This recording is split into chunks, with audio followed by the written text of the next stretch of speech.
Let's see what's going on in your reading. I'm going to start from the past. I don't know, this month for some reason, the past seems very pivotal for what's going on in the present and what will be happening in the future. Now in the past, you received the Hangman and the Eight of Swords.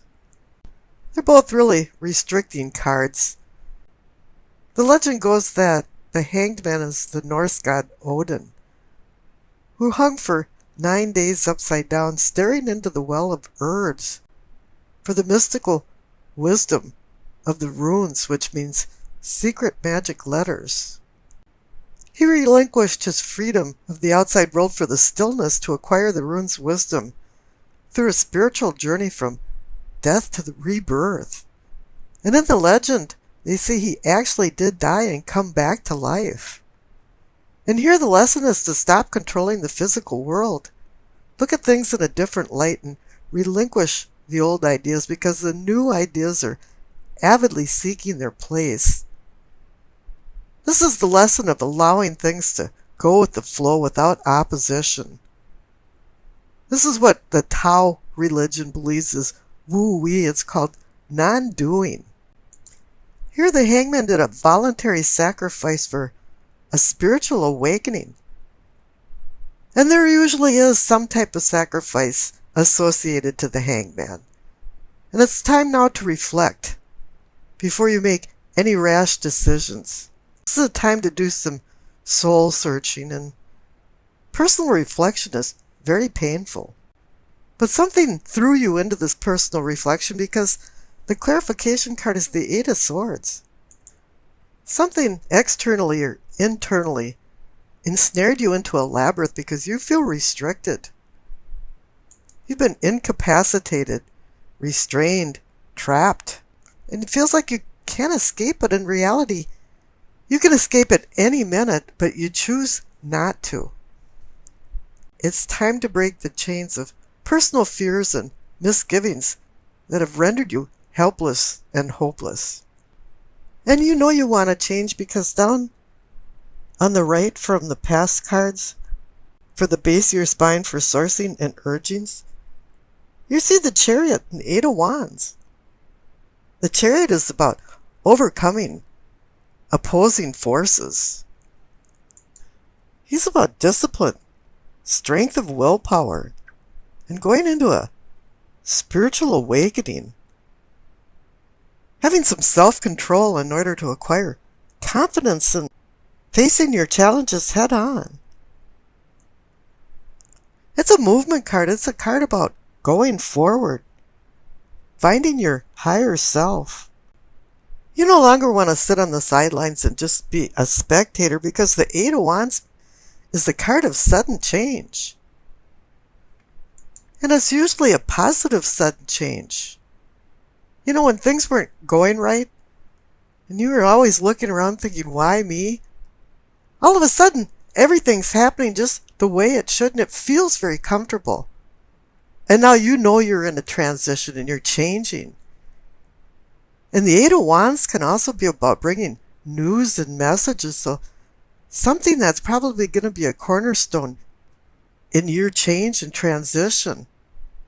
You might have already heard it, or maybe it's coming. But I think you've already heard it because the card's up above for your sacrum and your pelvic for awakening and arousing. You receive the World card and the King of Cups. Now the World card is the completion card. You're at the end of a cycle. Whatever it is that was holding you back with the Hanged Man and the Eight of Swords in the past, it's no longer part of the program. You've gone through the gauntlet of all of the major arcana cards and came to an end point. And you've earned and learned and you've acquired knowledge now so that you're capable of any challenges that are thrown in front of you. And that's where the Chariot comes in too, because it's time to overcome the opposing forces, and you did. Now that you have the World card, you have the confidence. And the clarification card has given you that confidence too, because you got the King of Cups. The presence of any king assists in acquiring your long-term goals. But here this king is taking turbulent waters and making it tranquil. He's balancing out your unconscious with your conscious. He's controlling your emotions. All of a sudden you have a deeper understanding of yourself. You've gotten to the point where you know thyself. And you're starting to treat yourself with respect and as well other people. You're going to find that there's going to be a dramatic change in how you handle your interpersonal interactions. The King of Cups has taught you to maintain your composure in the midst of a wild sea of difficult situations, for you to find serenity. Now, he might be molten lava on the inside of emotions, but he's stolid and able to handle his emotions on the outside and has self-control. Now, the cards up above for your solar plexus receive the Lovers and the Three of Wands. Here it is now that you can control your emotions. You're able to manifest some deeper emotional bonds and harmonious relationships. And the Lovers card is about making decisions between vice and virtue. And this is where the Chariot comes in, as overcoming opposing forces. You have to make some good decisions. And whatever decisions you made, the clarification card is the Three of Wands. You're being acknowledged for some accomplishments. This is a card also that makes you feel that things are falling into place and making you feel good, just like the Eight of Wands down there for sudden change. This card is about expansion and movement, just like the Chariot is. But there's a few problems and storm clouds over the horizon, because the center cards are the Page of Swords and the Knight of Pentacles.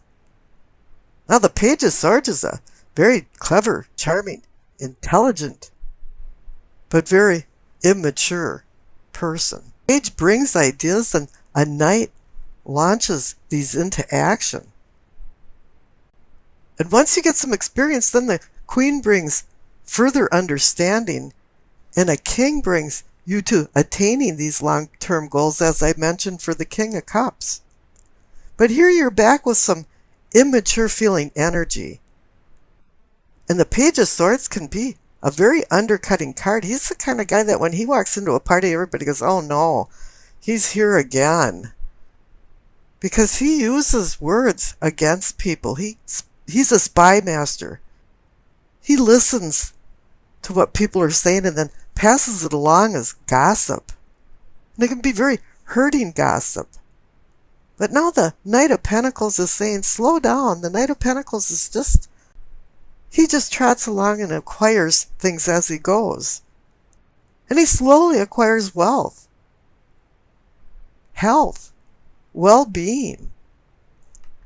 And down on the bottom right for the throat for communicating and teaching, you receive Temperance and the Two of Wands. Now, Temperance is saying, whoa, put a halt on this Page of Swords thing. Slow down. Use the Knight of Pentacles idea of just acquiring things slowly and being very mellow. And the Two of Wands is making plans. You've made some plans. And up there on the top for the solar plexus, you found the Three of Wands.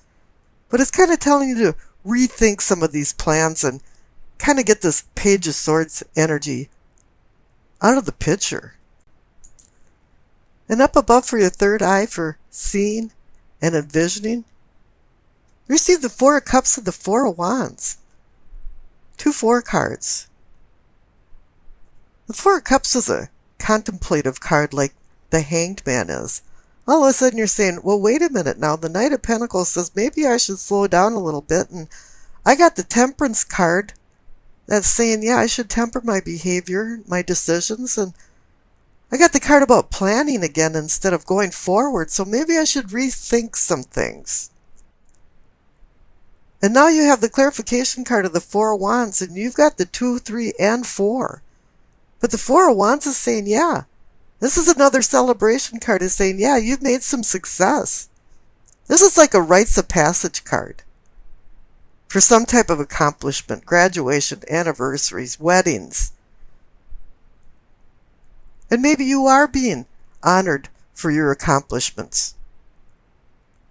Now up above for the crown for knowing and understanding, you receive the King of Pentacles. Here's another king, a person that's going to assist you in acquiring your long-term goals, and he's offering a pentacle. This is earth, health, wealth. But here I think it's more health and well-being, because the clarification card is the Ten of Cups. The card with the rainbow of cups, so you can glimpse a little bit of heaven over the rainbow. It's a card about happiness and contentment. And typically, happiness in your family and home. And here you receive the Lover's card over the solar plexus for deepening your emotional bonds and having more harmonious relationships. How wonderful. Now we've discussed the past and some of the restraints involved in it. Let's skip over to the future. You receive the King of Cups again and the Ace of Swords. So now you receive the King of Cups in your spiritual awareness. And it's telling you that you had a spiritual awakening. Whatever happened with the lack of emotional control with the Page of Swords is now history. In the future, you're going to be commanding your emotions and the relationships with other people. Now the Ace of Swords is indicating that it's been a long and hard journey to get where you're at for a new beginning. Because the King of Cups over on your unconscious side was conjoined with the World card. And here in your future now, the King of Cups is conjoined with the Ace of Swords, a new sword reality beginning. This page brings thoughts, ideas, and opinions, as well as news and messages. He's been bestowed with mental acuity, and I consider him the brainiac of the sword suit. But you know, he has a really immature attitude towards things, and he doesn't have any emotional control, and he has very little experience. He's the kind of guy that just says jaw-dropping things that's very insulting to people. It might be a virtue to be honest, but you just can't have candor like that. He wants you to reevaluate your goals to make sure that they're realistic. But then again, he'd prefer to ask forgiveness before he would go ahead and just ask permission to do something. As with all of the sword suits, though, there's two edges to a sword, and the negative side of this is that there can be some acts of deception. And he's kind of a spy master kind of guy that runs around and tries to get information on people, dirt on people, so he can start rumors and gossip. That can be very injuring and harmful to other people. And at times he lacks diplomacy. He really isn't the kind of guy that you want as a neighbor or a co-worker. You know, when he walks into a party, and as usual, uninvited, everybody goes, "Oh no." Now the Emperor is completely opposite to that. He's the mature man, or the patriarch of the family, that organizes things and puts things into structure. Makes sure everybody has responsibilities. And then sets rules and regulations for boundaries. So everybody knows what's going on and they're on the same page. You know, the Page of Swords and the Emperor is kind of like the satire of the devil and the angel on your shoulders, and the Page of Swords is saying, just go for it, the hell with everybody else, and the Emperor's going, no, you have to make some considerations. Now the Emperor has emotional control, and the Page of Swords is just learning how to deal with emotional control. Now, so it's up to you and your free will which persona you would like to take, the Page of Swords or the Emperor. And it seems like This week, maybe you're vacillating in between both of them. You can be this immature child one minute and be this really mature man or woman the next. Whatever you decide this week, you're going to be moving from more turbulent waters to more tranquil waters because you received the Six of Swords. So hopefully you're moving from the Page of Swords persona to the Emperor's posture. Whatever it is, the Six of Swords is telling you it's time to plot a new course of action. And think about where you've been and what you're doing now and where you want to go in the future. And this card is here to help you with a seamless transition of change. And since this card is about movement, it can be maybe you traveling, going on vacation, going on an adventure or journey. But this doesn't have to be a physical journey. It can be a journey of the mind, too, and your thinking and mental acuity. Because the swords does mean mind, and it means mind over matter. And really, you have to decide what matters to you in your life. Now, I rolled the dice, and you received Capricorn, the moon, in the 11th house. Now, with the moon in the 11th house, it makes me think of the Beatles song, Need a Little Help from Your Friends. Because that kind of sums up your emotional fulfillment that comes from this week. It's from friends and family and their support. You figure that there must be an easier and better way of doing business. That's why you've got the Six of Swords there, because you want to move on. And you're seeking out these new ways with the Emperor by your side.